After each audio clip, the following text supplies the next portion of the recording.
Bonjour à tous, c'est Geoffrey, bienvenue dans cette nouvelle vidéo.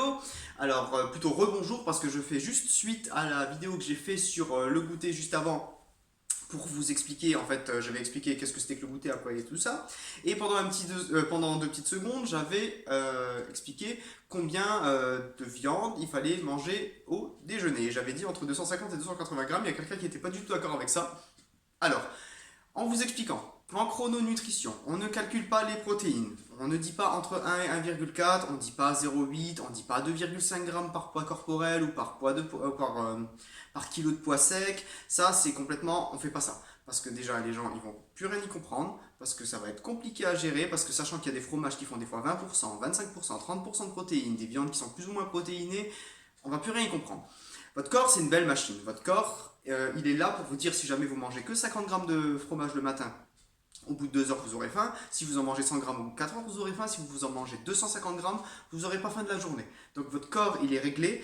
C'est pour ça qu'en chrono, on vous dit mangez 100 grammes de fromage le matin et après vous augmentez et vous devez vous cadrer. C'est-à-dire si jamais vous avez besoin de 250 grammes, vous avez besoin de 120 grammes, vous mangez 120 grammes. Si vous voyez que vous avez faim 4 heures après alors que vous devez tenir 6 à 7 heures, 6 à 8 heures ou je ne sais pas, il faudra manger 150 grammes. Voilà, c'est comme ça qu'on fait. Tout dépend de ce que vous avez besoin. Donc après, la viande, c'est pareil. Tout dépend combien de temps vous allez tenir avec les 250 grammes. Et le poisson, le soir, c'est à volonté parce que c'est des protéines qui sont très très vite digérées. Mais si vous commencez à venir avec des 1 gramme de protéines par kilo de poids de corps, alors moi je fais 60 kilos, en poids sec je fais 58 kilos, donc 1 gramme ça fait 58 grammes de protéines et après calculer, ça va vraiment pas le faire. Ça va vraiment pas le faire, vous allez complètement vous perdre. Et on fait ça que dans certains cas où les gens qui font de la musculation, les gens qui sont en régime cétogène, donc du coup pour pas faire monter leur insuline, pour garder la cétogénèse, c'est pas l'objet de la vidéo, je fais vite je fais un rapide mix avec ça. Quand vous faites par exemple un régime cétogène, vous avez une cétogénèse à maintenir, ça veut dire votre taux de corps cétonique dans le sang il doit toujours être pareil. Si jamais l'insuline elle monte, vous perdez tous vos corps cétoniques. Donc du coup, euh, les sucres et les protéines peuvent faire monter l'insuline en trop grande quantité. Donc on fait vraiment attention à ne pas ingérer trop de protéines dans la journée quand on fait un régime cétogène par exemple, pour pas que l'insuline monte et pour pas perdre tous ses corps cétoniques. Au-delà de ça, bien sûr, on fait attention aux reins, on fait attention au foie, on fait attention aux organes internes. La chrononutrition, elle a designé le plan de la journée pour que le matin ce soit le fromage, à midi ce soit la viande rouge et blanche, le soir ce soit de temps en temps de la viande blanche, souvent du poisson et jamais de la viande rouge, pour justement éviter toutes ces histoires d'acide urique. Parce que la personne entre guillemets qui m'a envoyé un commentaire m'a parlé de la goutte. Donc en fait, la chrononutrition, elle est faite pour justement régler ces affaires de goutte, puisque vous mangez jamais de charcuterie et jamais de viande rouge le soir, c'est toujours le midi et c'est toujours bien cadré avec les quantités qu'il faut.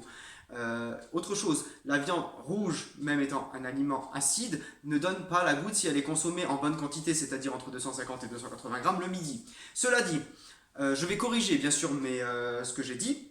Donc du coup, pour une personne qui fait 1,50 m et qui est en convalescence ou retraitée, ça va être plus dans les 170 grammes de viande rouge. Si on est très petit et qu'on fait vraiment rien, ça va être dans les 170 grammes de viande rouge pesée crue. Si jamais on est un athlète d'un mètre 90 qui fait du sport tous les jours, ça va être dans les 290 grammes de viande blanche. 290 ou 290 grammes de viande rouge, pardon, et toujours pesée crue. Donc, ce n'est pas 100 grammes ou 60 grammes parce qu'il faut maintenir 1 gramme ou 1,4 grammes de protéines par poids corporel. Dans la chrononutrition, vous mangez le matin, vous devez avoir faim 4 à 6 heures après. Si vous avez faim 3 heures après, c'est pas assez. Si vous avez faim 8 heures après, c'est trop. C'est comme ça qu'on fait.